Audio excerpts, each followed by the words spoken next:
Hey, this is Melissa Etheridge, and you're on BackstageAccess.com, where the real show begins.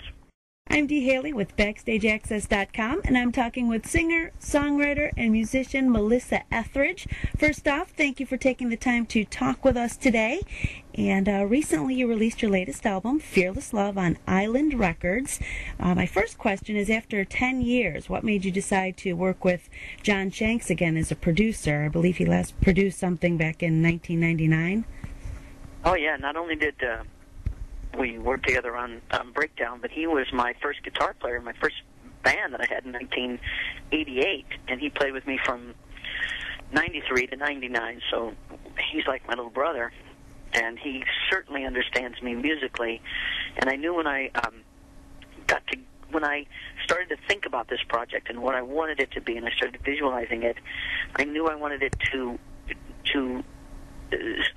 rock in the way that some of my old influences did, and I wanted to bring that in, yet I wanted to make it very modern and very today, and I felt John Shanks was perfect for that because he knew me, he knew what I could do and how to get it out of me, and he's very Mr. Producer right now, so it was perfect. Sounds excellent. Now, why the big time lapse between you and he working together?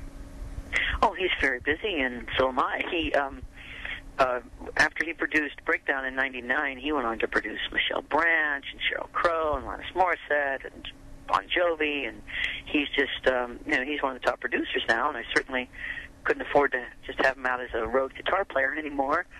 And he's done a few songs for me. He did I Run for Life and a couple songs on my greatest hits and a couple songs on Lucky, and it just, it's the way things go around this town, I think. Well, I think that's pretty neat that you found it the appropriate time to get him back in the fold. Now, your songwriting and the vocals are always pretty emotional and heartfelt, particularly Wanting of You and Drag Me Away. What inspired your writing on this CD? Well, my life always inspires my writing. Just the living of it and walking through it and observing it. My dreams, hopes, plans, fears, desires, thoughts, they're all what I write from.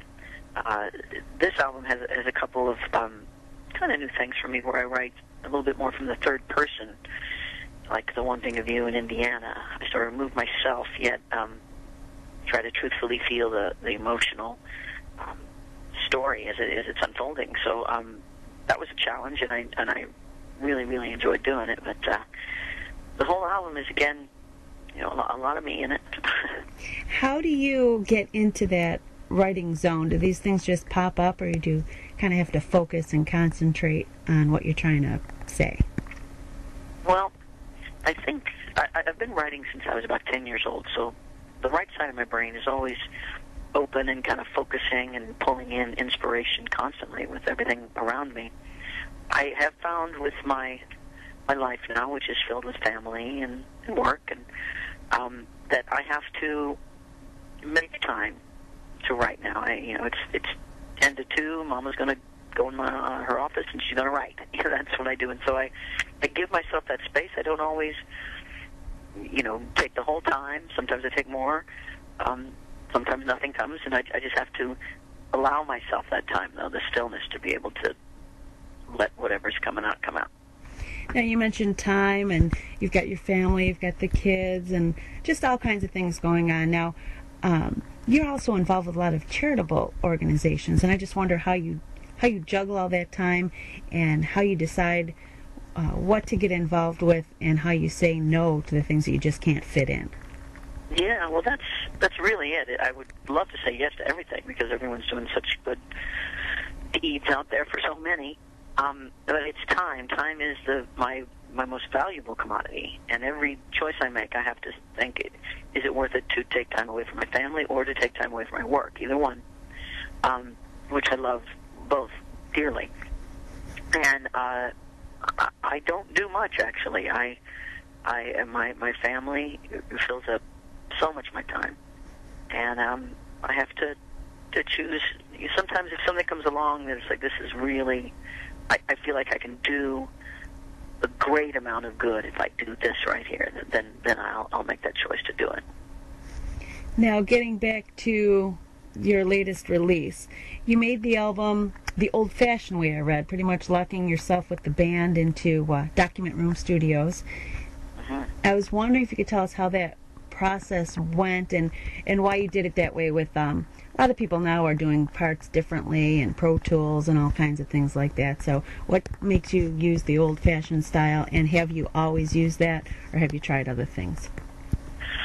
A couple of times I've tried different things, but I have found that the best way to capture my songs and my performance is to get a band together and record in one room as much of the track live as possible, because I think what I do best is to perform live. At the Document Room, I had drums, bass, keyboards. John was playing his guitar. I was playing my acoustic guitar. Everything was laid down. I sang too, but I went back and re-recorded many of the vocals. Oh, bless you. That's a sneeze. You okay? No, I'm fine. Just a big old sneeze. Big old sneeze. Bless you. Yeah. I actually have seen you perform before, and I think you're an excellent live performer. I'm actually looking really forward to your tour, but I noticed you're not going to be in the Buffalo area at all, so I was a little sad. Well, hopefully, I think I'm going to do a Canadian tour, so I'll be up in Toronto. And sometimes I'm in Buffalo, sometimes in Toronto. But I try to cover that close area. Enough. That's good. Thank you. Yeah. I'll be looking forward to that one. I don't think that date has been released at all. Not yet. No, I think it's in the fall. I'm going to be doing that. Now, what can we plan, or what can we expect for your upcoming tour as far as fans go? What differences? Well, I have a whole new band, a whole new set of musicians, and they are some of the greatest musicians I've ever played with. They are so respectful, and I mean, all the musicians I've ever played with have been. I'm struck by their talent.